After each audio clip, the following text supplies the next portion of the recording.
Good evening to one and all. Praise the Lord. जय मसीह की शालोम। आप सबका आज की आराधना में स्वागत है। हम सब मिलकर परमेश्वर की आराधना करेंगे और प्रशंसा करेंगे, तो आप भी हमारे साथ मिलकर परमेश्वर की आराधना करेंगे। आइए हम छोटी सी प्रार्थना कर लेंगे। धन्यवाद सामर्थ्य हुआ परमेश्वर, आपका धन्यवाद और धन्यवाद करते हैं। आपने हमें आज के दिन को दिखाया प्रभु जी, और आपने इस संध्या के समय हमें एकत्रित किया है खुदा बाप, और इस योग्य समझा प्रभु जी कि हम आपके चरणों बाप जबकि देखें हम आपकी आराधना करने वाले हैं खुदावन बाप, आपके गीतों को गाने वाले हैं प्रभु जी, आपके वचन को बताने वाले हैं खुदावन बाप। आप हमारे साथ रहें प्रभु जी। हम मनुष्य को दिखाने के लिए नहीं प्रभु जी, परंतु हम आपके राज्य को फैलाने के लिए यहाँ पर खड़े हुए हैं खुदावन बाप। जितने हमें ऑनलाइन देख रहे हैं उन्हें आशीष दें खुदावन बाप, और खुदावन बाप वे आपकी आराधना और प्रशंसा आत्म सच्चाई के साथ कर सके खुदावन बाप। हमारे साथ रहे प्रभु जी, और पूरे समय को आपके हाथों में सौंपते हैं पिता परमेश्वर। आपको आदर और महिमा और गौरव देते हैं, और दुआ को प्रभु यीशु के नाम से मांगते हैं, आमीन।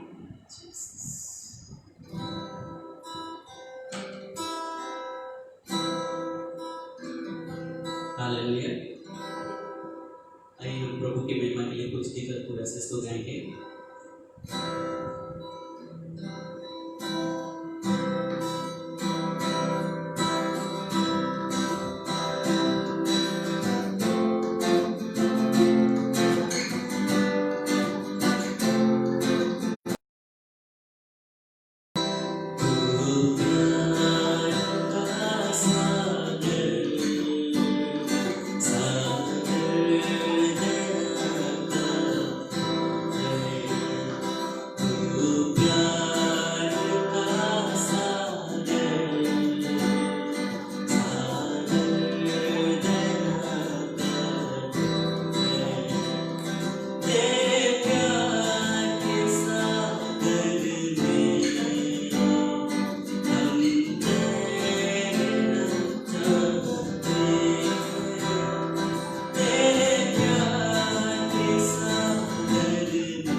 और अपने प्रेम को और अपने प्रेम की भलाई बहुत बहुतायत से हमारे जीवन में कर रहे हैं। तो आइए इस महान परमेश्वर के लिए गौर गीत गाइए और उनके नाम की महिमा करें। जीसस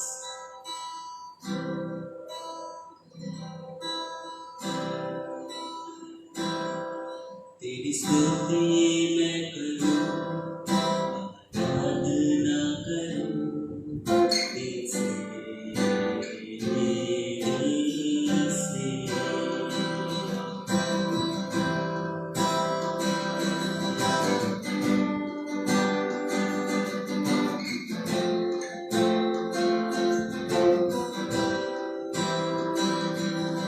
तेरी स्तुति मैं करूं, आराधना करूं दिल से, दिल से।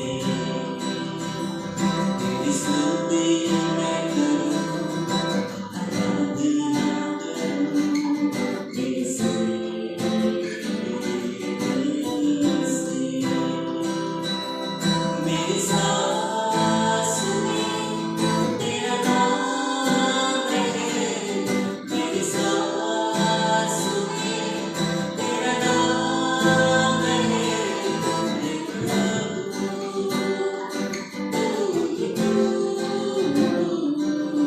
तेरी स्तुति मैं करूं, आराधना करूं दिल से, दिल से। तेरी स्तुति मैं करूं, आराधना करूं दिल से, दिल से।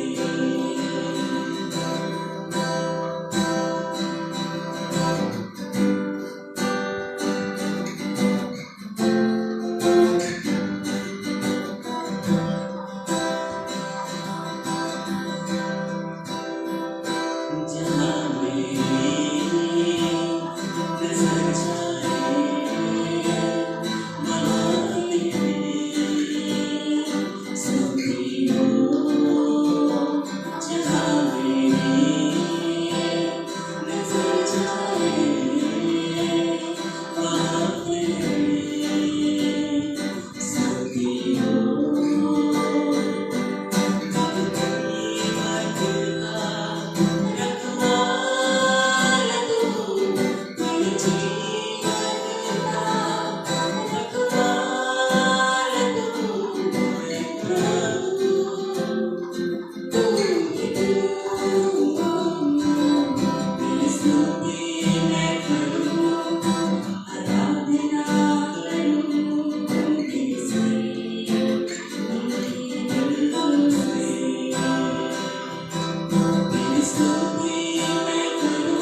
प्रभु जी हम आपको धन्यवाद देते हैं पिता परमेश्वर, आपके प्रेम के लिए पिता परमेश्वर, हमारे जीवन में आप प्रकट कर दें परमेश्वर।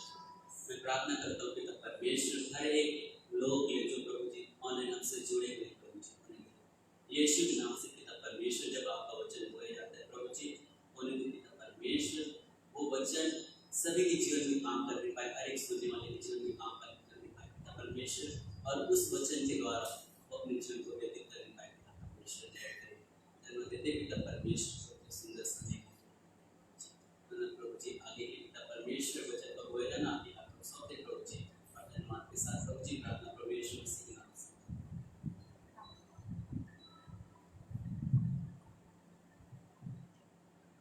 हालेलुया। आइए हम वचन में जाएंगे, और यदि मुझसे कोई गलती होती है तो उसे माफ करेंगे। आइए हम पहले छोटी सी प्रार्थना करेंगे। धन्यवाद सामर्थ्य बाबा परमेश्वर पिता, आपका धन्यवाद करते हैं प्रभु जी, आप हमारे बीच में हैं खुदावन बाप। यहाँ पर आपने मुझे खड़ा किया प्रभु जी, ताकि मैं आपकी वचन को लेकर बोल सकूँ खुदा परमेश्वर। मैं अपनी बुद्धि से नहीं प्रभु जी, परंतु आपकी बुद्धि से और आपकी आत्मा में होकर, जैसे पौलुस कहता है कि मैं आत्मा और बुद्धि दोनों से तेरी महिमा करूँगा खुदावन बाप। होने दे ईश्वर राजा कि मैं नहीं प्रभु जी, परंतु आप यहाँ पर से मेरे होठों से बोले और बातचीत करें, ताकि जितने भी आज मुझे देख रहे हैं और सुन रहे हैं प्रभु जी, उनके जीवन में वो आशीषें मिलने पाए इस वचन के द्वारा प्रभु जी। मैं घटने पाऊँ परंतु आप बढ़ने पाए पिता परमेश्वर। दया कर, अनुग्रह कर, अपनी सामर्थ्य से भर और अपनी बुद्धि और अपने आत्मा से भर पिता परमेश्वर, ताकि मैं आपके लिए खड़ी हो सकूं और आपके राज्य को फैला सकूं।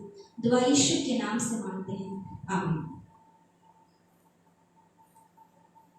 तो मेरे प्रियो, आज का जो मैंने टॉपिक लिया है वो परमेश्वर का राज्य कहाँ है, और परमेश्वर के राज्य में प्रवेश करने के लिए हम विश्वासियों को किन किन बातों का ध्यान रखना चाहिए।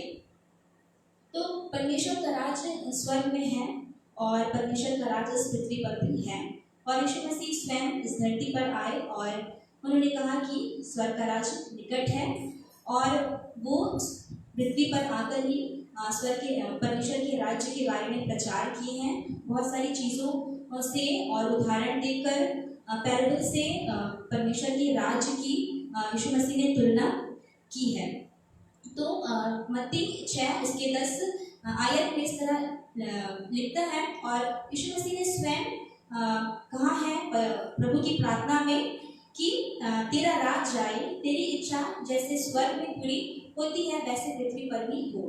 तो हमें प्रार्थना करना है कि परमेश्वर की इच्छा इस पृथ्वी पर पूरी हो और परमेश्वर का राज्य भी हमारे जीवन में आए। हम सब यहाँ पर, हम जो कलीसिया हैं, यही हम परमेश्वर के राज्य हैं, क्योंकि यीशु मसीह ने स्वयं आकर यहाँ पर परमेश्वर के राज्य के बारे में प्रचार किया और स्थापना किया है। और उसी तरह से प्रकाशित वाक्य में भी कहता है कि जगत का राज्य हमारे प्रभु का और उसके मसीह का हो गया। तो जो जगत का राज्य है वो भी हमारे प्रभु का है और मसीह का, जो आने वाले समय में पूरी तरह से हो जाएगा। इस तरह से प्रकाशित वाक्य 21 अध्याय और 2 से 4 वचन में भी यही कहता है, फिर मैंने पवित्र नगर नए यरूशलेम को स्वर्ग से परमेश्वर के पास से उतरते देखा। वह उस दुल्हन के समान थी जो अपने पति के लिए श्रृंगार किए हो। फिर मैंने सिंहासन में से किसी को ऊंचे शब्द से यह कहते हुए सुना, देख परमेश्वर का डेरा मनुष्यों के बीच में है, वह उनके साथ डेरा करेगा और वे उसके लोग होंगे, और परमेश्वर आप उनके साथ होगा और उनका परमेश्वर होगा। वह उनकी आंखों से सब आंसू पोंछ डालेगा, और इसके बाद मृत्यु ना रहेगी और न शोक, न विलाप, न पीड़ा रहेगी, पहली बातें जाती रहेंगी।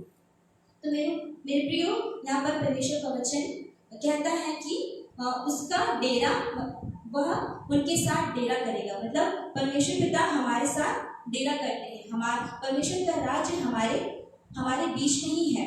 हम कलीसिया जो है, ये कलीसिया ही क्या है? परमेश्वर का राज्य है। और हम जब विश्वासी हैं तो हमें बहुत सारी बातों का ध्यान रखना है कि हम इस परमेश्वर के राज्य में किस तरह से प्रवेश कर सकते हैं। जैसे यीशु मसीह ने निकुलमुस से कहा कि बिना जल के और आत्मा से जब तक नहीं जन्मोगे तब तक परमेश्वर के राज्य में प्रवेश नहीं कर सकते। उसी तरह हमें जल और आत्मा दोनों से जन्म लेना है, तभी हम परमेश्वर के राज्य में प्रवेश कर सकते हैं। तो आइए हम और भी बातों को देखेंगे कि किस तरह से हम परमेश्वर के राज्य में प्रवेश करने के लिए किन किन बातों का ध्यान रखें। तो पहला है फॉरगिवनेस, मतलब क्षमा। तो क्षमा बहुत ही जरूरी है हमारे जीवन के लिए, एक विश्वासी जीवन के लिए, कि हम दूसरों को क्षमा कर सकें, क्योंकि यीशु मसीह इसके उदाहरण हैं। वे हमें सेव में क्षमा किए हैं और उन्होंने हमारे अपराधों को क्षमा किया है। जैसे यीशु मसीह ने अपने खून को बहाकर अपने देह को देकर हमें क्षमा किया है और उन्होंने इसके बदले में हमसे कुछ नहीं लिया, नहीं हमसे हमारा पैसा लिया, न हमारा सोना चांदी, कुछ भी नहीं लिया, हमें सेव में मिला है। उसी तरह हमें भी जब हम परमेश्वर के राज्य में प्रवेश करना अगर चाहते हैं तो ये जो फॉरगिवनेस है, जो क्षमा है, ये हमारे जीवन में होना बहुत जरूरी है। हम निकालेंगे लूका 17 अध्याय उसके 1 से 4 वचन। इस प्रकार कहता है, मैं 3 और 4 वचन को पढ़ूंगी। सावधान, यदि तेरा भाई पाप करे तो उसे डांट, और यदि वह मन फिराए तो उसे क्षमा कर। यदि वह प्रतिदिन 7 बार तेरे विरुद्ध पाप करे और 7 बार आकर तुझसे कहे मैं पश्चाताप करता हूँ, तो उसे क्षमा कर। तो वचन हमें साफ कहता है कि हमें क्षमा करना है। यदि किसी ने हमारे लिए बुरा किया है और अगर वो पश्चाताप कर रहा है तो हमें उसे क्षमा करना है। जैसे यीशु मसीह एक सच्चे उदाहरण है, उन्होंने हमारे अपराधों को क्षमा किया है, तो हमें भी उनके अपराधों को क्षमा करना है। हम प्रभु की प्रार्थना में कहते हैं कि जैसे हमने अपने अपराधियों को क्षमा किया है वैसे तू भी हमारे अपराधों को क्षमा कर। हम प्रभु की प्रार्थना में आसानी से कह देते हैं कि हमने अपने अपराधियों के अपराधों को क्षमा कर दिया है, लेकिन मैं आज आपसे पूछना चाहती हूँ कि क्या आप सच में आपके साथ अगर कोई बुरा किया है तो आप उन्हें क्षमा कर पाते हैं? क्या दिल से आप उन्हें ग्रहण कर पाते हैं या उन्हें क्षमा कर पाते हैं? ये बहुत ही कठिन होता है मेरे प्रियो, मैं जानती हूँ, क्योंकि मनुष्य का स्वभाव है और ऐसा होता है। लेकिन कोई है जो हमारी मदद करता है और हमें हमारे अंदर क्षमा की भावना को लेकर आता है, और वो है पवित्र आत्मा।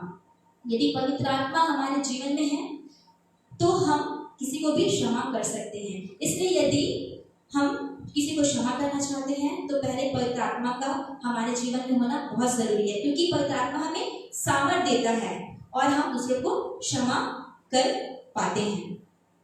और अगर हम किसी को क्षमा कर देते हैं तो हमारे दिल के जो दर्द है वो कम हो जाते हैं, हमारे मन में कोई ग्रजेस नहीं रहती है और हमारा जो दिल है वो एकदम हल्का हो जाता है ना। और जब हमारा दिल पूरी तरह से साफ हो जाता है, खाली हो जाता है, किसी के लिए कोई ग्रजेस नहीं रहते, कोई दर्द नहीं रहता है, उस समय वो जो जगह रहता है वो परमेश्वर के लिए भरपूर हो जाता है। वो जगह को परमेश्वर अपना लेता है, उसमें वास करता है और उस जगह में हमें प्रेम से भर देता है। जब हम किसी को क्षमा करते हैं तो हमारे अंदर खुद ब खुद वो प्रेम आ जाता है और हम फिर उससे प्रेम से वार्तालाप कर सकते हैं, उसे ग्रहण कर सकते हैं। इसलिए बाइबल खुद कहती है, परमेश्वर यीशु मसीह ने खुद कहा, जब चेले बच्चों को यीशु मसीह के पास लेके आ रहे थे, उन्हें आशीर्वाद माताएं जब बच्चों को यीशु मसीह के पास लेके आ रही थी उन्हें आशीर्वाद दिलाने के लिए, लेकिन वहाँ पर चेलों ने मना कर दिया। और लेकिन वहाँ पर यीशु मसीह ने कहा कि बालकों को मेरे पास आने दो, उन्हें मना ना करो, क्योंकि स्वर्ग का राज ऐसो ही का है।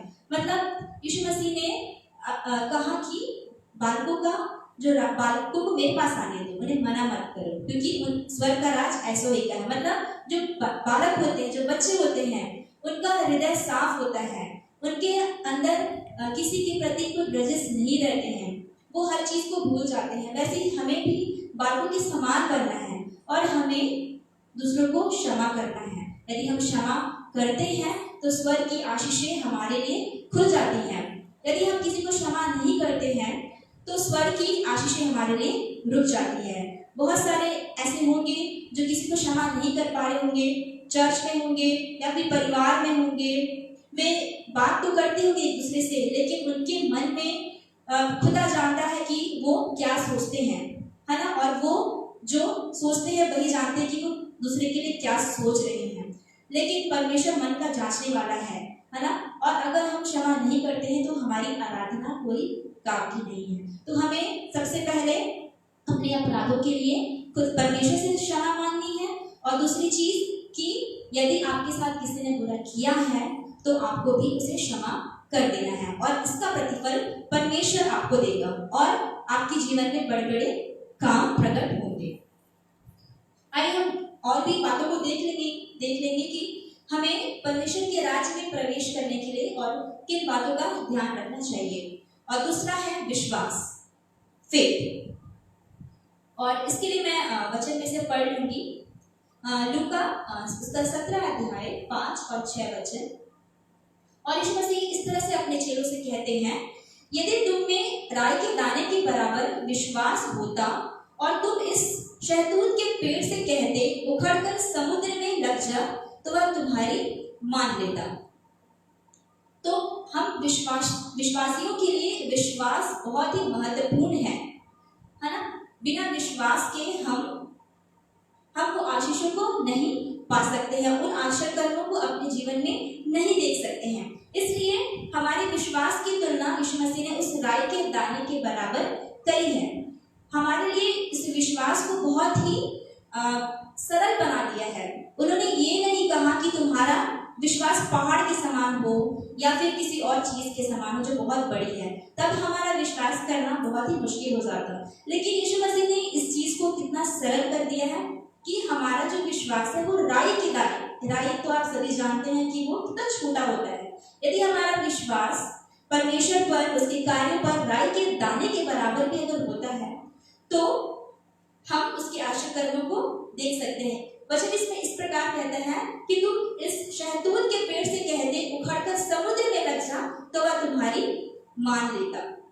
तो हमें जरूरी है कि विश्वास में आगे बढ़े, क्योंकि हम बहुत सारी उदाहरणों को देख सकते हैं बाइबल में से कि कैसे परमेश्वर के समय में जब अब्राहम खुद विश्वास का धनी था, वो अन्य जातियों में से था और परमेश्वर ने उसे बुलाहट दी और विश्वास के साथ उसने अपने घर को छोड़ा और परमेश्वर के कहे अनुसार उसने विश्वास करके उनसे अलग होकर परमेश्वर के रास्ते पर चला और वो कनान देश में पहुंचा और वो सारे इजरायलियों का मूल पिता बन गया। ये सिर्फ विश्वास की कारण ही हुआ।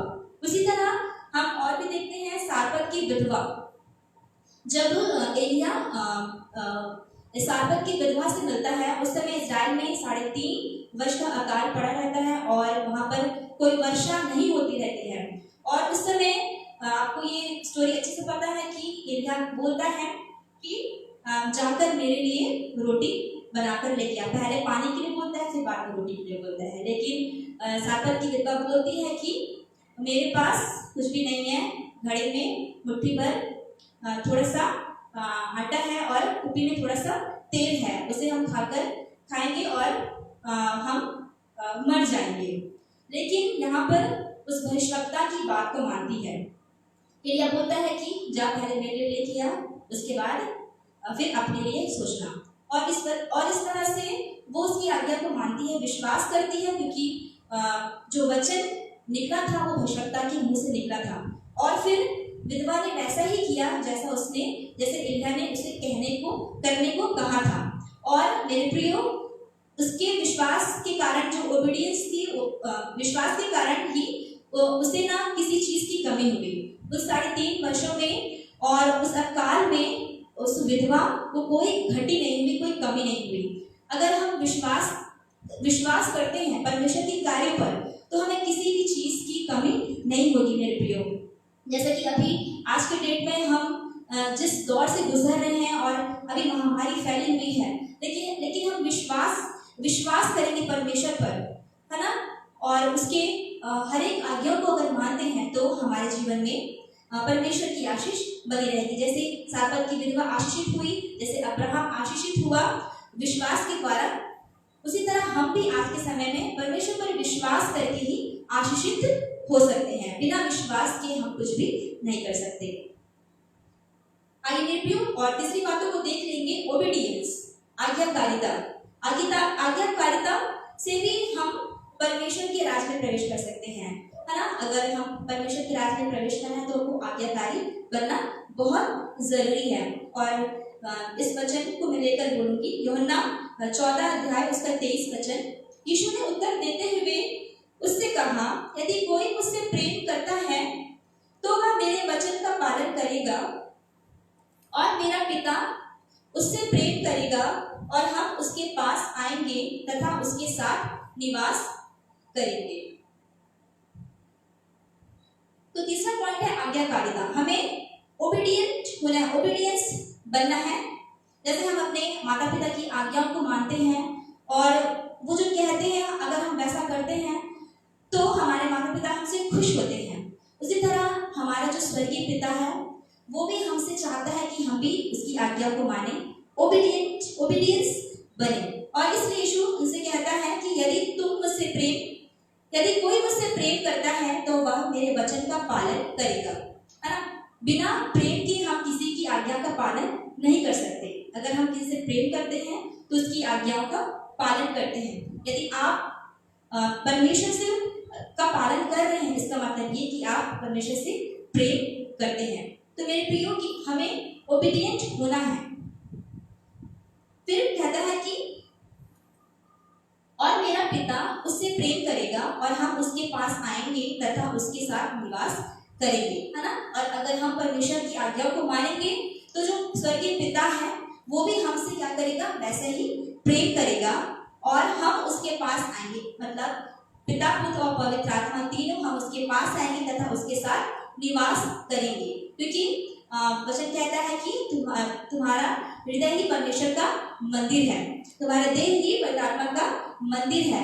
तो अगर हम ओबीडियंट होंगे, परमेश्वर की आज्ञाकारिता या फिर उसकी आज्ञाओं को मानेंगे, तब वह हमारे साथ हमें निवास करेगा। यदि हम उसकी आज्ञाओं को नहीं मानेंगे तब वो हमें निवास नहीं करेगा। और हम आज्ञाकारिता अगर बनते हैं तब हम परमेश्वर के राज्य में प्रवेश कर सकते हैं। और बाइबल में बहुत सारे उदाहरण हैं जिसमें उनको आज्ञा मिली और उन्होंने आज्ञाकारिता को दिखाया। जैसे कि नूह ने भी उसको आज्ञा मिली और उसने जहाज बनाया।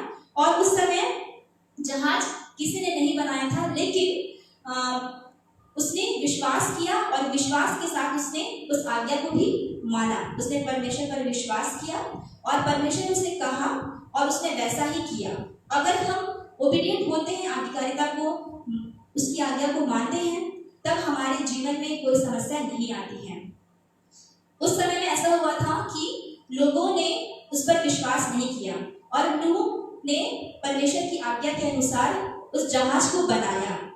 और वो हमेशा लोगों से कहता था कि उसकी बातों को माने कि परमेश्वर जल प्रलय के द्वारा नाश करने वाला है। लेकिन लोगों ने उसकी बातों को नहीं माना और जो नूह है वो अपनी परमेश्वर की आज्ञाकारिता में स्थिर रहा और उसने पूरा जहाज को बनाया और इस वजह से वो जिंदा रहा, उस धरती पर बसने पाया। लेकिन जिन्होंने आज्ञा को नहीं माना वे सब क्या हो गए, नाश हो गए। तो मेरे प्रियो, मैं भी यही आपसे कहना चाहती हूँ कि परमेश्वर चाहता है कि हम भी उसकी आज्ञाओं को माने और उन सारे जो प्रॉब्लम्स हैं जो हमारे जीवन में आते रहते हैं, लोगों के जीवन में आते हैं, उन सब से हम छुटकारा पा सकते हैं अगर हम परमेश्वर की आज्ञा को मानते हैं। तो आइए हम दूसरा पॉइंट देख लेंगे कि हमें परमेश्वर के राज में और क्या करने की आवश्यकता है। ह्यूमिलिटी, विनम्रता, या फिर इसे कह सकते हैं नम्रता। और इसके लिए मैं बाइबल में से पढ़ लूंगी याकूब 4 अध्याय और उसका 6 वचन। और इस प्रकार कहता है, परमेश्वर घमंडियों का विरोध करता पर दीन लोगों पर अनुग्रह करता है। और उसके 10 आयत में इस तरह लिखा है, प्रभु के सामने दीन बनो तो वह तुम्हें शिरोमणि बनाएगा। ह्यूमिलिटी, विनम्रता, हमें नम्र बनना है ना।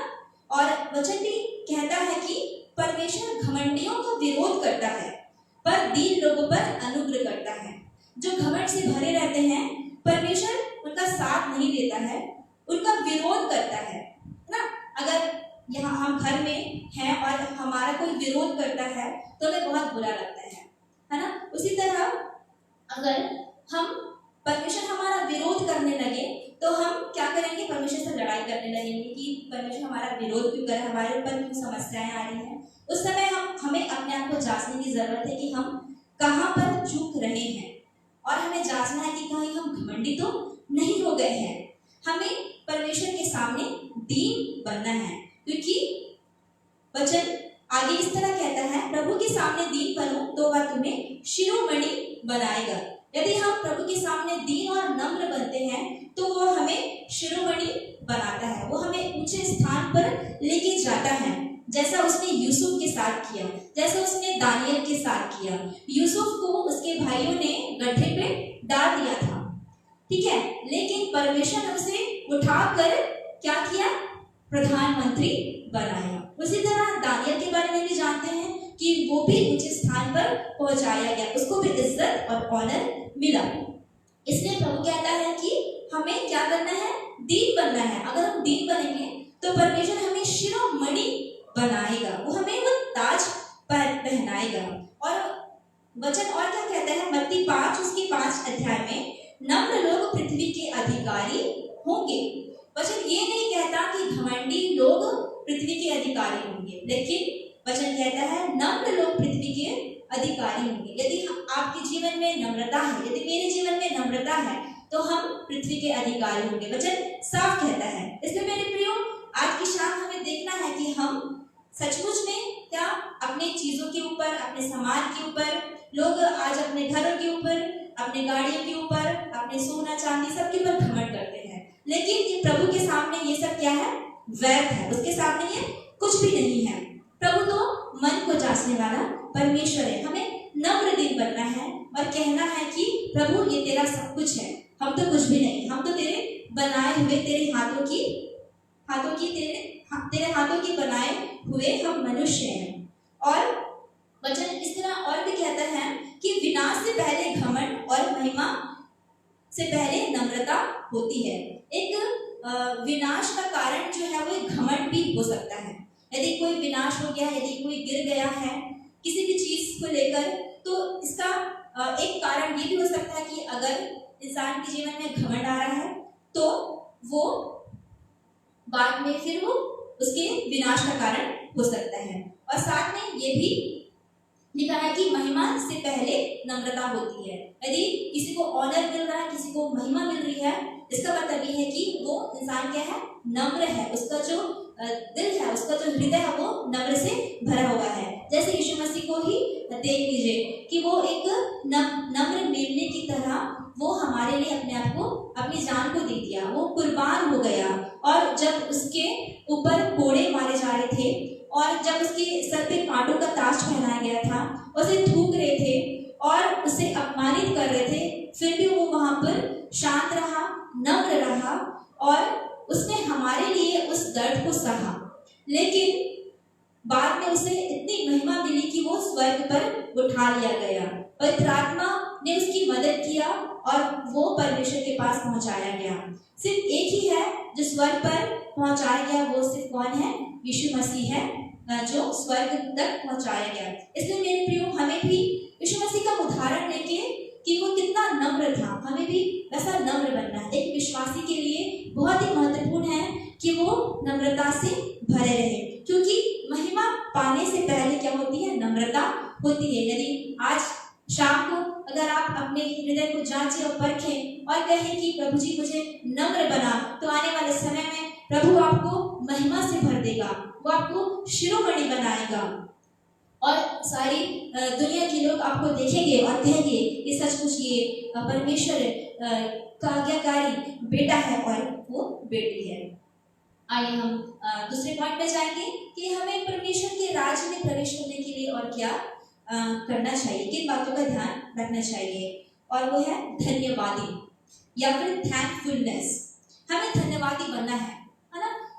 यदि हम किसी को गिफ्ट देते हैं, अगर सामने वाला हमें थैंक्स नहीं बोलता है, हमें धन्यवाद नहीं बोलता है, तो हमें अच्छा नहीं लगता है, बुरा लगता है, वैसे ही हमें भी परमेश्वर के धन्यवादी बनना है। हमें परमेश्वर को धन्यवाद देना है उन सारी चीजों के लिए जो परमेश्वर ने हमारे जीवन में जोड़ा है ना। आज के दिन को देख सक रहे हैं, आज संध्या को हम जीवित हैं, हम हमारे पास घर है, हमारे पास भोजन है, हमारे पास वस्त्र है, हमने अच्छी एजुकेशन ली, हमारे पास जॉब है, हमारे पास सब कुछ है।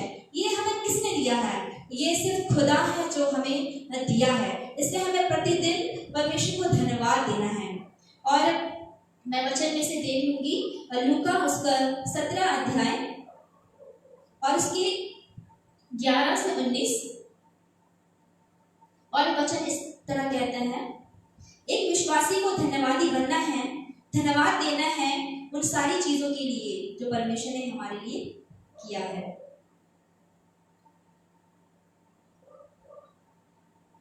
और भजन संहिता 35 उसका 18 में दाऊद इस तरह कहता है, मैं बड़ी सभा में तेरा धन्यवाद करूंगा, बहुतेरे लोगों के बीच में तेरी स्तुति करूंगा। एक राजा दाऊद के बारे में आप जानते हैं कि वो कितना महान राजा बना था। शाऊल के जगह में परमेश्वर ने दाऊद को राजपाट दिया था, और वो इतना बड़ा राजा होने के बाद भी वो क्या कहता है, मैं बड़ी सभा में तेरा धन्यवाद करूंगा, बहुतेरे लोगों के बीच में तेरी स्तुति करूंगा। जब राजा दाऊद इतना बड़ा राजा होकर वो धन्यवाद दे सकता है, तो हमें भी क्या करना है? धन्यवाद देना है। इन सारी चीजों को सीखना है कि छोटी छोटी चीजें ये हमारे लिए आशीष को लेके आती है। अगर हम परमेश्वर को धन्यवाद देंगे तो वो सारी आशीषें और हमको बढ़कर देने के लिए तैयार रहता है। हमें प्रतिदिन हमें उठकर परमेश्वर को धन्यवाद देना है उन सारी आशीषों के लिए, उन तमाम बातों के लिए। आज के दिन बहुत सारे लोग इस दुनिया में नहीं हैं, चले गए हैं, कोई बीमार है, कोई खाट पर है, और बहुत सारी नाना प्रकार की समस्याओं में पड़े हुए हैं। लेकिन आपके पास ये गुड न्यूज है और धन्यवाद देना है परमेश्वर को कि आप जीवित हैं, स्वस्थ हैं, भले चंगे पाए जाते हैं। तो मेरे प्रियो में थैंक्सफुलनेस होना बहुत जरूरी है, धन्यवादी होना बहुत जरूरी है। और अगर हम धन्यवादी बनते हैं तो परमेश्वर पिता हमारे आशीषों के द्वार को खोल देता है। जैसे कैन और हाबिल दोनों ने धन्यवाद का भेंट लेके आया, लेकिन परमेश्वर ने हाबिल के भेंट को ग्रहण किया क्योंकि वो सच्चे मन से वो परमेश्वर को भेंट दिया था। तो हमें क्या होना है? सच्चे मन से परमेश्वर को धन्यवाद देना है, सिर्फ मुंह से नहीं परंतु अपने हृदय से परमेश्वर को धन्यवाद देना है। तो हमने 5 बातों को देखा है कि हम परमेश्वर के राज्य में प्रवेश करने के लिए किन किन बातों का ध्यान रखें। तो पहला है फॉरगिवनेस, क्षमा। हमें क्षमा करना है अपने जो हमारे साथ बुरा किए हैं, जो हमारे लिए गड्ढा खोले हैं, ठीक है, जो हमसे हमारे लिए बुराई सोचते हैं, हमें उन प्रतिदिन हमें प्रार्थना करके उनके लिए क्षमा मांगना है और कहना है कि प्रभु उन्हें क्षमा कर, और इसका प्रतिफल परमेश्वर पिता खुद आपको देगा। दूसरा चीज है विश्वास। जैसे अब्राहम विश्वास का धनी था और वो इस्राएल का मूल पिता ठहराया गया। जैसे सारपत की विधवा ने विश्वास किया और वो उस महामारी की अकाल के बीच में भी उसे किसी बात की घटी नहीं हुई, क्योंकि उसने उस भविष्यवक्ता एलिय्याह की बात को माना और उसने वही किया। तो हमें भी वैसे ही विश्वास करना है परमेश्वर पर और उसकी आज्ञाओं को मानना है। तीसरा है ओबीडियंस, आज्ञाकारिता, कि हमें परमेश्वर की आज्ञाओं को मानना है, क्योंकि अगर हम परमेश्वर से प्रेम करते हैं तो उसकी आज्ञाओं को जरूर मानेंगे। और चौथा है ह्यूमिलिटी, विनम्रता या फिर नम्रता। हमें नम्र दीन बनना है, जैसे यीशु मसीह स्वयं नम्र दीन थे और उन सबसे बेस्ट एग्जाम्पल है यीशु मसीह का। हमें उनके समान नम्र दीन बनना है, क्योंकि अगर हम नम्र होते हैं तो उससे हमको परमेश्वर ही खुद महिमा देगा, क्योंकि नम्रता पाने के बाद, नम्रता अगर जीवन में है तो हम फिर महिमा में प्रवेश करेंगे। और स्वयं प्रभु कहता है कि प्रभु के सामने दीन बनो तो वह तुम्हें शिरोमणि बनाएगा। और 5वां है थैंकफुलनेस, धन्यवादी हृदय हमारा होना बहुत जरूरी है। हम बहुत सारे तरीके हैं, बहुत सारे तरीकों से हमें परमेश्वर को धन्यवाद देना है, अपने भेंटों के द्वारा, अपनी गवाहियों के द्वारा, प्रार्थना करके, उपवास करके। बहुत सारी चीजें हैं, बहुत सारे हैं जिनके द्वारा हम परमेश्वर को धन्यवाद दे सकते हैं, क्योंकि वो हमारा धन्यवाद को सुनता है और वो चाहता है कि उसके लोग प्रतिदिन उसको धन्यवाद दें, क्योंकि यही परमेश्वर को भाता है। धन्यवादी हृदय परमेश्वर को हमें समर्पित करना है प्रतिदिन। तो मेरे प्रियो, ये था हमारा आज का वचन। आप सबको जय मसीह की, और प्रभु सबको आशीष दे इस वचन के द्वारा। और जितने सुन रहे हैं वे निरंतर आप इस पेज पे आते रहें, और प्रतिदिन यहाँ पर हम लाइव आते हैं और परमेश्वर की आराधना करते हैं, वचन को प्रचार करते हैं। तो प्रभु सबको आशीष दे। और जितने भी प्रेयर रिक्वेस्ट होते हैं वे आप हमें कमेंट करके हमें बता सकते हैं, ताकि हम आपके लिए जो हमारे ग्रुप प्रेयर होता है उसमें हम आपके लिए प्रेयर कर सकते हैं। आइए हम थोड़ी देर आराधना कर लेंगे और आगे हम बढ़ेंगे, परमेश्वर की आराधना करेंगे। Thank you Jesus, hallelujah, thank you Lord.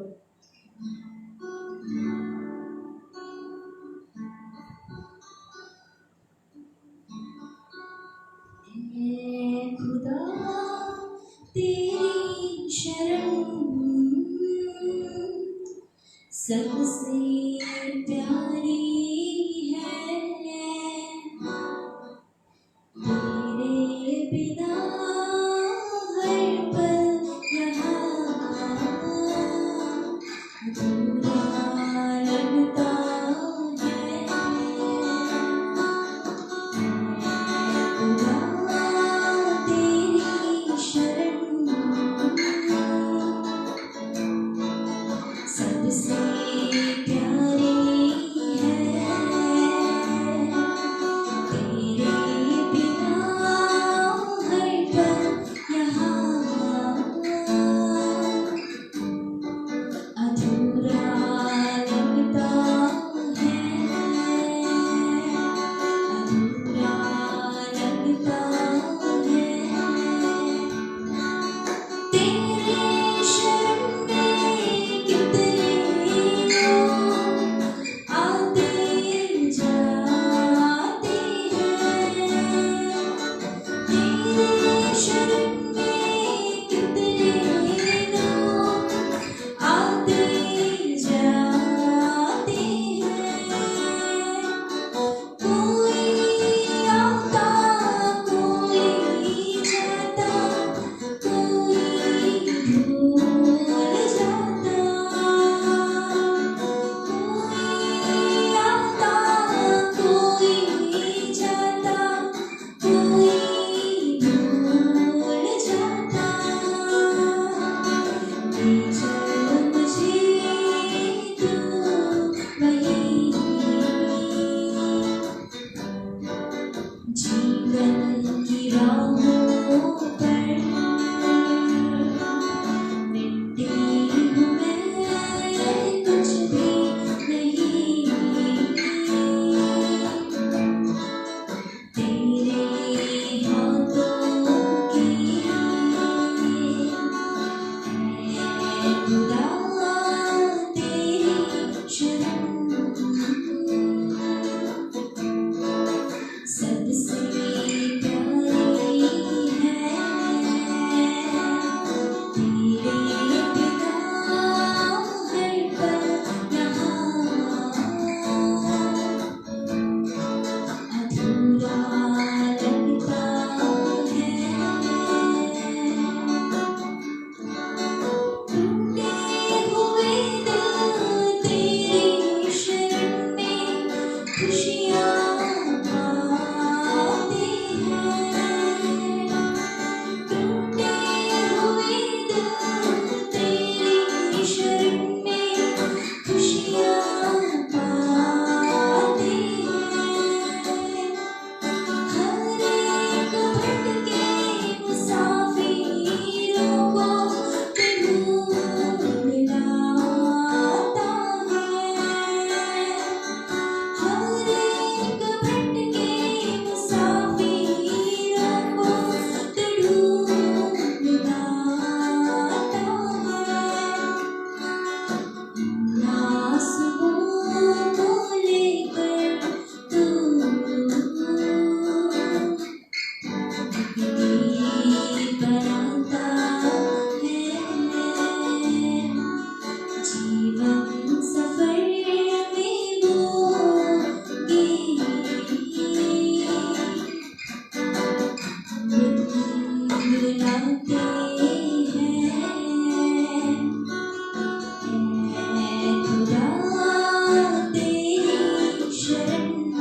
सी प्यारी है तेरे बिना हर पल यहाँ